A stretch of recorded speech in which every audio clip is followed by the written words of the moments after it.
Hold on.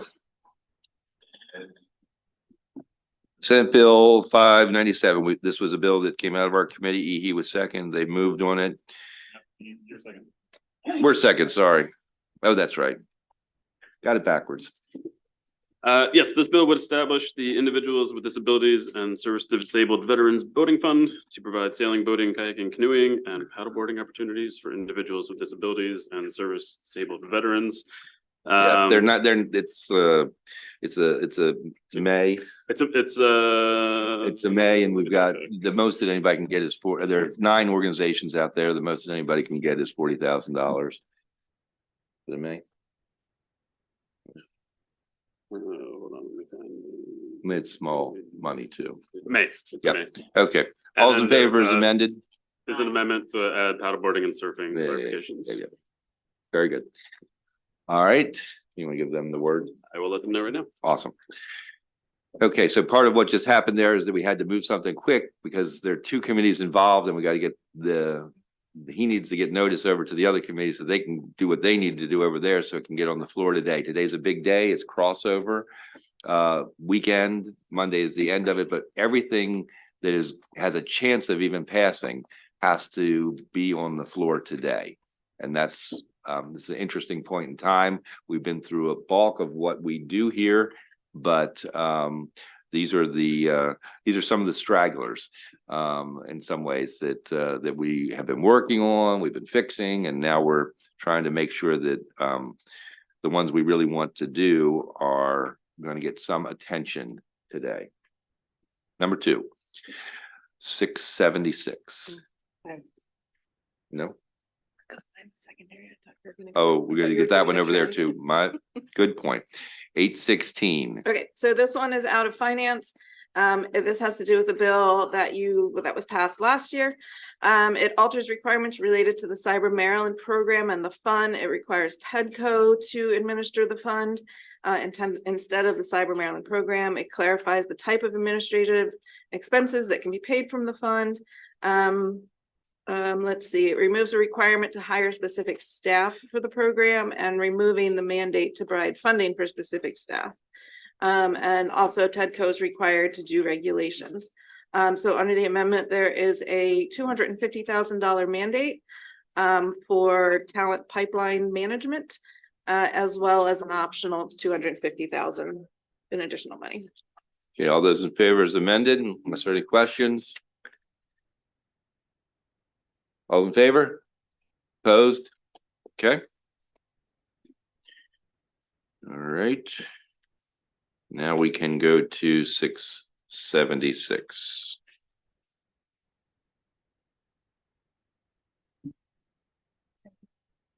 You said you wanted to not deal with 676 and deal with the crossfire.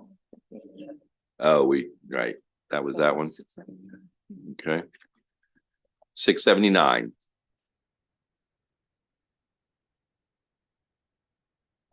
We're getting a cross file on that other one, so we're just going to, it's departmental, so we're just going to let it happen. Senate Bill 679 is a departmental bill that authorizes the disclosure of tax information to a person or government entity for the purpose of assistance the controller in tax compliance activity. So what this would do is be a data sharing agreement so that the comptroller's office could find individuals who may have not reported all of their assets. They moved that one. They moved that one. You know what? House moved that one too, so we're just going to let that go.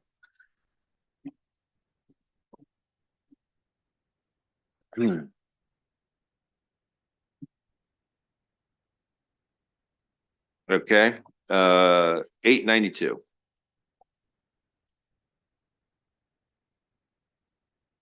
Yeah, so we went over this one yesterday.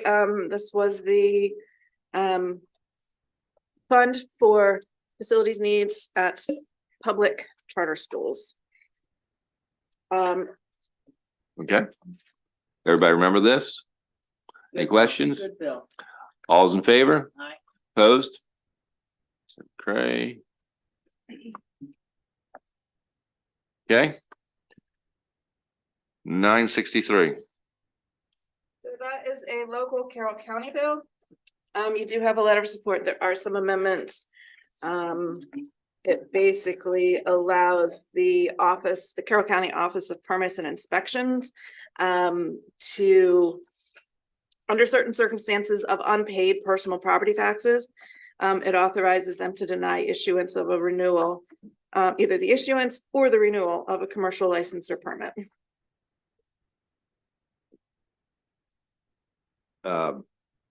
Any questions?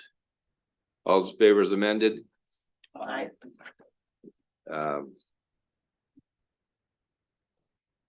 JB, you've been doing just a fabulous job.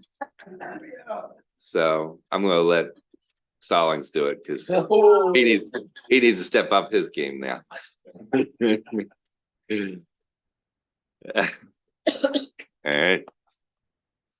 All right, we got a couple more, I know.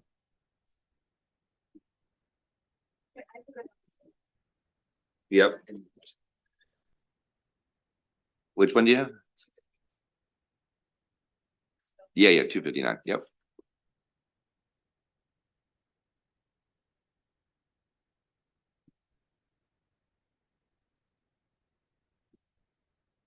Senate Bill 259 was the Parks Bill. It's a departmental bill that grants additional flexibility to DNR in spending funds allocated to the department under the Great Maryland Outdoors Act. The bill basically expands the purpose and authorized uses of the fund. The bill was amended. You should have a reprint on your desk of the amendment as it was amended in the House by the department. And the amendment basically added clarifying language and added the intent of the legislation.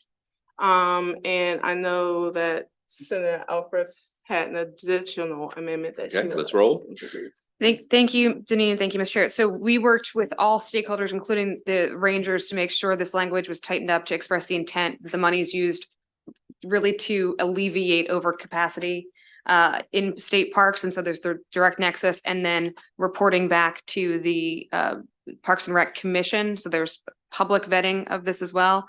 And Mr. Chair, part of the reason that it's taken DNR so long to get the money out the door that we passed more than 2 years ago is procurement and frankly, a lot of slowdown at DGS.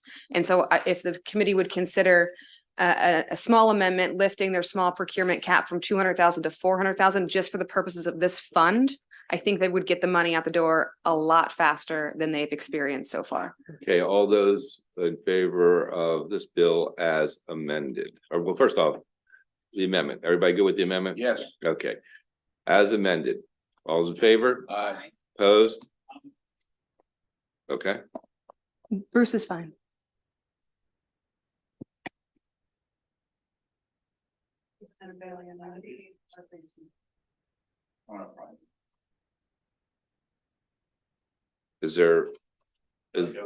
what's that? It's all fine with everybody? Okay. Okay, just wanna make sure. Make sure everybody's reflected. All right, let's do 1092. This, of course, is the shock trauma bill.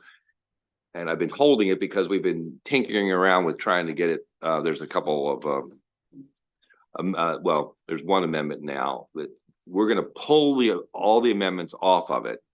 We're gonna replace those amendments in a larger amendment that includes those and then fixes the things that were outstanding. And the two things that we're fixing outstanding, and you jump in whenever you need to, but the two things that we need to fix are one, you may recall that we were trying to adjust some Medicaid formula things to ensure that we could pull the money out of the physicians fund that has been just sitting in the fund. There's $7 million there.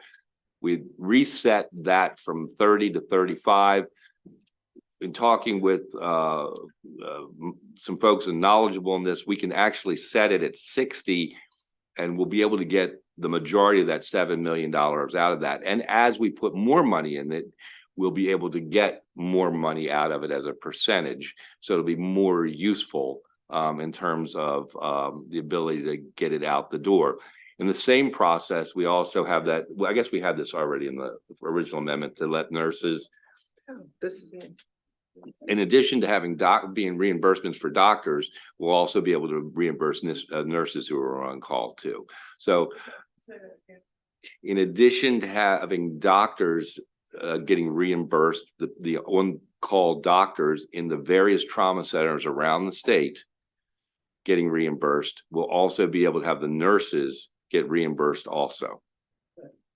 Okay, so that's a big part of it. Another part of it is, you may recall there was discussion about the pediatric centers, the two at Hopkins and one at Children's, and they're getting additional dollars.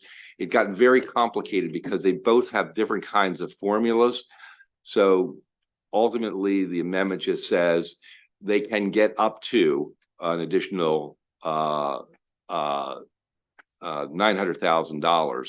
And the reason that is because really the idea is to get them to 900,000 each, but based on what they may or may not get in any given year, it could be different. Okay. Did I miss anything? Yeah. Look at me. Every now and then I get something right. All right. Yep. I make a motion to remove the amendments that were, so we voted favorable. Yep. Right. We will be doing it on the floor. Yeah, but I will be able to say this committee amendment to For it. what? We're for it. Okay, so you're saying, well, you want to do that motion first. So all those in favor of removing the existing amendments, and then the motion to add the new amendments. Second. All those in favor? Aye.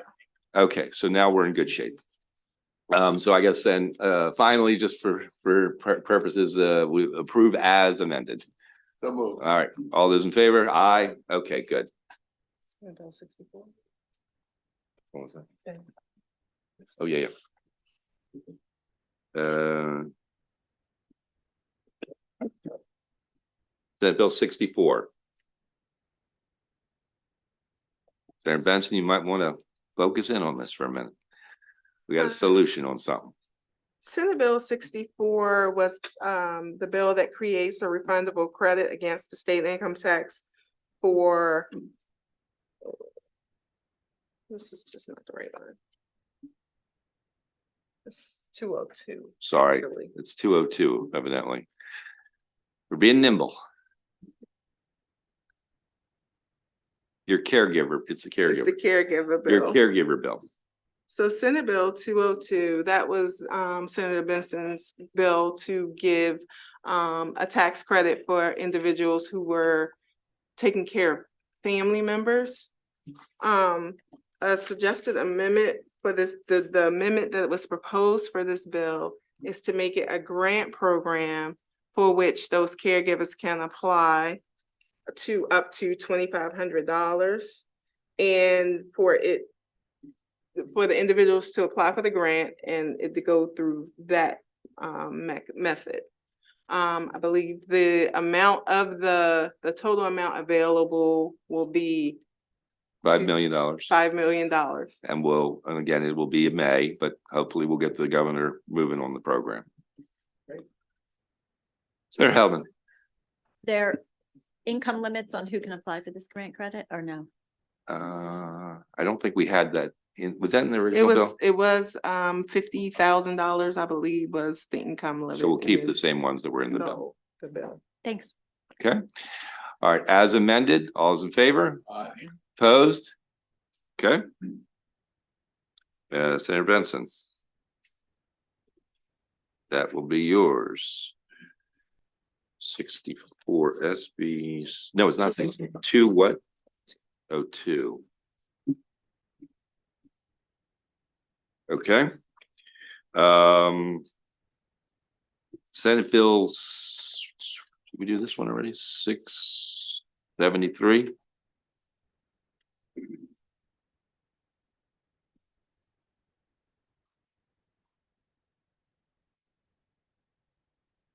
673, you should have a House Bill 962, which is the cross file. The House made some amendments to the bill addressing some of the concerns raised with the bills as introduced. This is a procurement bill.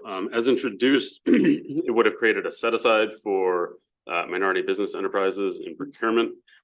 There's potential legal issues with doing that. And so the amendments that the House adopted would strike the provisions of the bills introduced that was creating that set aside, and instead would add an outreach program. You'll see this on page 8 of the bill before you, the House third reader. It would require GOSBA and the certification agency, which is MDOT, to conduct outreach to small businesses that are economically disadvantaged participating in the Small Business Reserve Program. The bill also on page 4 and 5, there are some changes to the Small Business Reserve Program. Currently, there is a target, to the extent practical, that units shall structure their procurement to achieve a minimum of 15% for procurement contracts made directly to small businesses. That's increased to 20%. And then also on page 5, in terms of scoring those achievement metrics, a unit may include both awards made under a contract designated as a small business reserve contract, or also to a small business made under a contract that was not necessarily designated as a small business reserve contract. So something that may be larger. Senator Stalling. Thank you, Mr. Chair. Does this change the physical summary to what is now? So there, the fiscal note is largely going to end up, I think, being substantially revised because the bill is fundamentally different under the amended version as to what was introduced. I don't know that there would necessarily be any additional fiscal impact. There's already outreach that's done in procurement, so it's possible that the outreach required under the bill could be done with existing resources and existing programs that are already in place. And then the change from 15 to 20% for the target for small businesses. It is within language that says, to the extent practical, a unit shall structure its procurement to achieve a minimum of 20%. Currently, it's 15%. So I don't know that there would necessarily be any potential impact. So that would still be. I mean, that's a small amount, but I'm just wondering if it's still the same. Or you said it's private or local or other. No, so currently the 15%. The way they score that is only on contracts designated as a small business reserve contract. The change under this bill would allow both those contracts to be counted towards hitting the target, Right. As well as contracts that were not designated as a small business reserve contract. So if you have like a small business working on something bigger, you can also count towards that total, which has been increased to 20%. Gotcha. Thank you. Senator Corman. You said this conforms with the House amendments where? Yeah, the Senate sponsor is getting amendments prepared to conform it to the House bill. So what you have on your desks is House Bill 962 as amended by the House. Right. The Senate sponsor is having amendments to put the Senate bill in the same posture as Yeah, that so House third. it looks like it passed unanimously out of HGO. Okay. All's in favor? Opposed? Okay, Senator Stallings, you love these bills, I know. All right. 628. Okay, so this was a bit bill that is in your possession. It's not a secondary or anything. What this has to do is current law for the catastrophic event account and the federal government shutdown employee assistance loan fund. Currently, the employees in case of a federal shutdown who can tap into these funds are specified as civilian employees. This bill strikes civilian, thus making it also usable by non-civilians, i.e. military. All's in favor? Opposed? Senator Jackson? No, Senator Jackson? No, making sure Kim heard. Okay, what is your bill number, Senator Cordman? Bless you.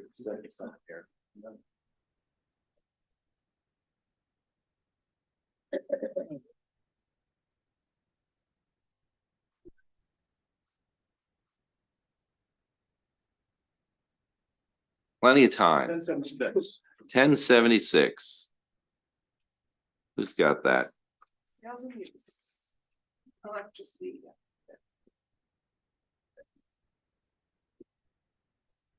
Bless you.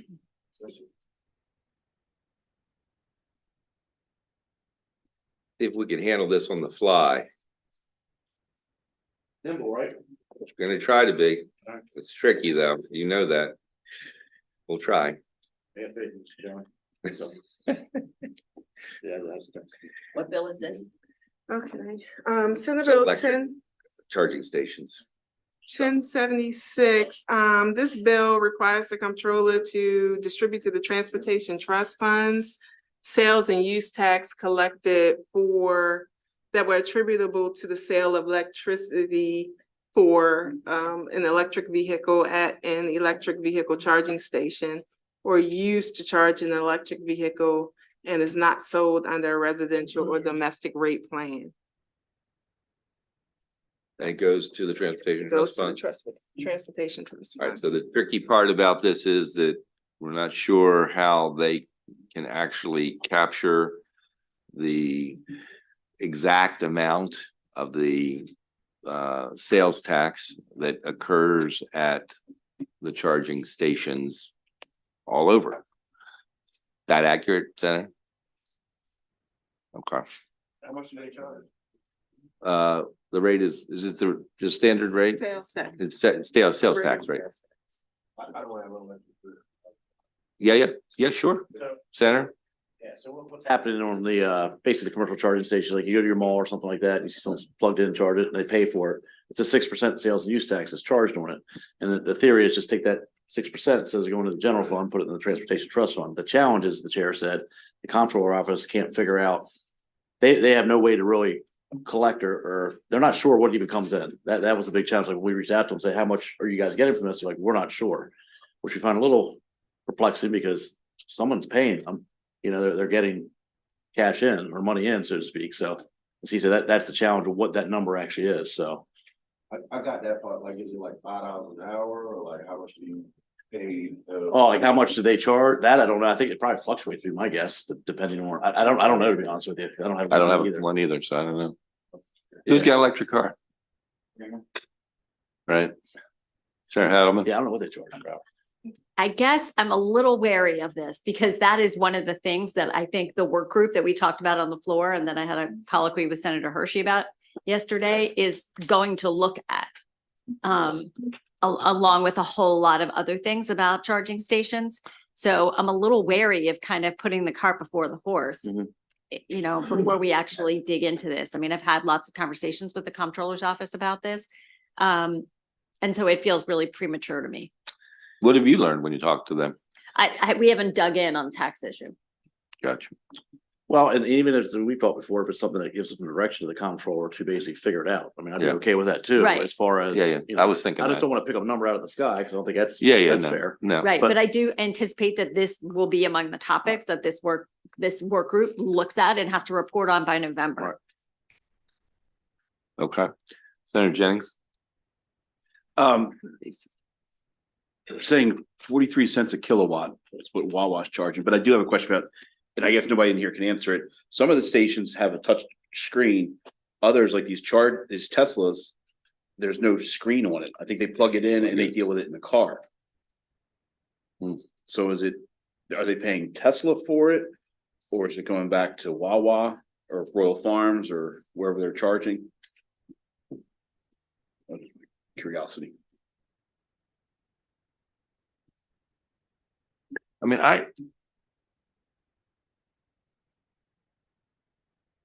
Says, upon them figuring out how it can be done, I don't see why Do we like the idea, the policy, the idea of it going back to the Transportation Trust Fund? Yes. So why don't we just say that upon the evaluation, whether it's through this bill or the other bill, do you want to link the bills or do we pass that already? The work group, I mean, the work of the work group, and link that, and once that has been occurred, then whatever the outcome of that, the results, and whatever is generated from that should go to the Transportation Trust Fund. How's that sound? Great. Can you do that? Okay. All right. General knowledge question. So utility companies are installing all these charging stations everywhere. Are people paying for that or is that free? Like at the Giant, did you pay for that there? You would pay for it, No, John. I mean like at St. Francis, so like in schools or places that's owned by the public, like they're putting these charging stations and. Yeah. Putting them in. Private industry is putting it in. Federal government gave us money and we're putting in a whole lot along 95 and utility companies are So putting them what in. I'm saying is we're subsidizing the utility companies to put these these charging stations everywhere. Are they charging people for these substations, these charge stations that we're paying? Yeah, you have to pay for it. As in the end user, when you plug in. Yeah, the end user. Some do, some don't. Like, I don't, there's one in our basement here, if I understand that, I don't know if they charge that or not. Right, it depends where they are. Yeah. It's up to. We should And be it's charging some Kramer are for free, that. some are not.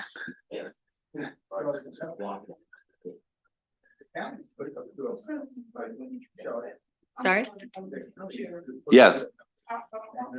Just Yeah. caught my It's ear. all different. Hold on. Senator McCray. We as a state are paying utility companies to do these all across the regions. And certain utility companies are in charge of respective regions. I didn't know, I know that they're popping up because I'm going to ribbon cuttings.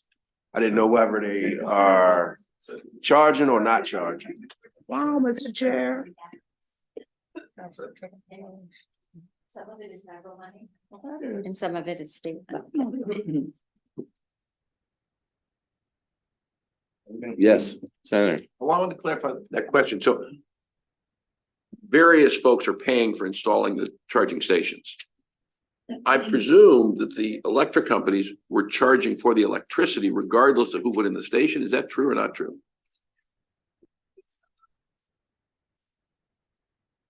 Okay. I would think Yeah. so. Yeah. Yeah, Somebody got to pay for the electricity. I mean, I think the subsidies for the charging stations are the capital cost, but the electricity itself, I think, is just charged. It's in a public garage. I don't know. That's what I'm saying. Like, we own city garages that have electric chargers. But I'm making this up. I don't know, but it would seem to me the electricity is not paid for by the public. Well, it's, I mean, certainly if it's Gotta in a be public, generated. if it's in a public, if a government puts one in. Yeah. They may as an Subsidize. encouragement. Subsidize. Yeah. Could be, The could be. actual cost of, we don't know. We don't know. But I think the solution that we've talked about for this bill and where we would ultimately like to see the revenues that are generated from it going to the Transportation Trust Fund is the policy and the budgetary avenue that we'd like to do. Yep. All those in favor?